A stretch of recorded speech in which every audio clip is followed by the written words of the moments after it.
Alright, it's been a while since I've done this, but I was going to put one up for UFC 100 since that's going to be on next weekend. I've been away for a while because I've just had so much stuff to do. I've just been meaning to do a video for ages, but right. Let me clear my throat.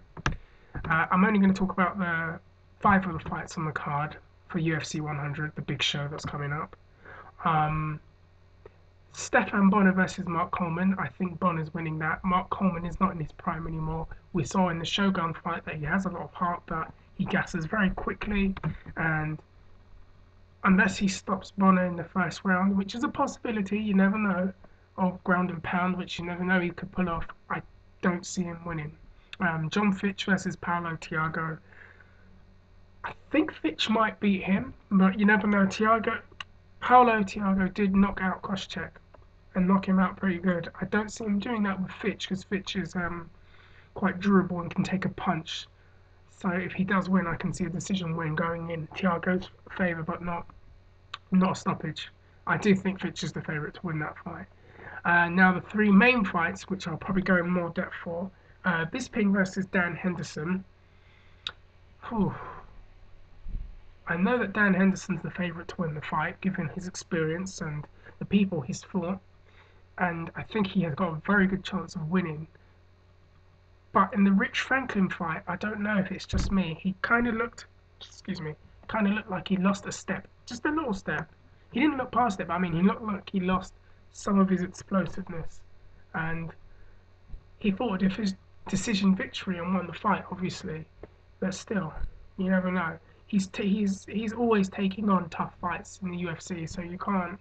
I mean, you've got to give the guy credit for that. I mean, he fought Quentin Jackson, he fought Anderson Silva, he fought Rich Franklin, I completely forgot the guy's name in September, and none of those fights have been easy. He takes very difficult fights, and now he's fighting Bisping, and I think they've done a good job of building it up with the Ultimate Fighter. Bisping coming off like a bit of a heel almost with his constant talk and his his the way he kept aggravating Dan Henderson, especially with the refusal to change the times and actually acting like a bit of a baby. But still, I think he did it to irk him more than anything else. I think that's going to be a good fight. If Bisping wins, I see him fighting a decision fight, just avoiding his right hand and just getting jabs and getting points from the jabs and things. If he stops him, I'll be surprised. But I don't know, I'll be surprised. The other fight was Thiago Alves versus George St. Pierre, and I'm really torn for this fight because they're two of my favourite fighters in that weight class.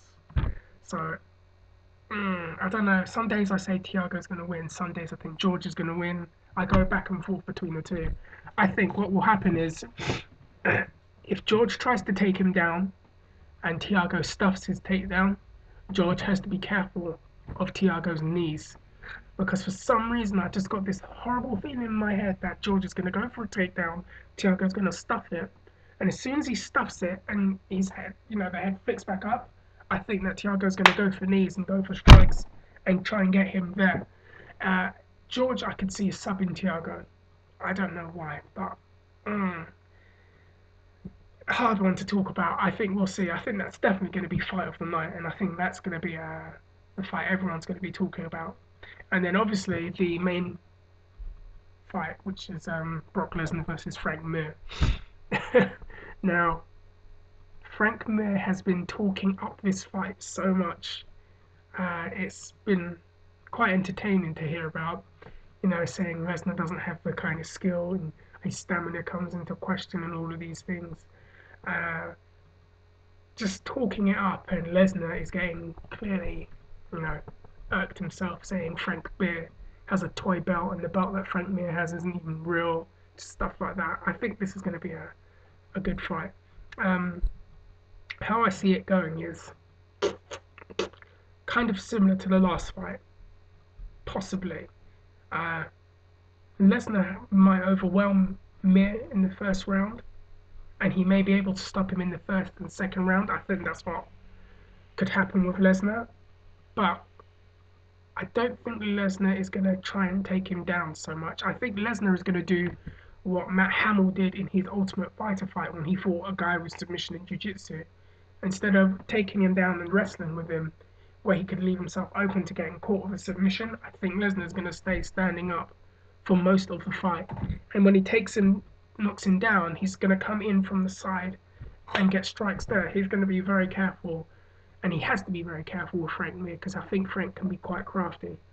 I think if Frank wins, it's going to be by submission again. But if he stops him, you know, I'd kind of be surprised. Uh, yeah, well, this is part one of the videos, and sorry I kind of rushed this bit. Got so much stuff to cover. So, alright, the next video is actually going to be a wrestling video, not an MMA video. So, okay. Why the fuck did I just do that for?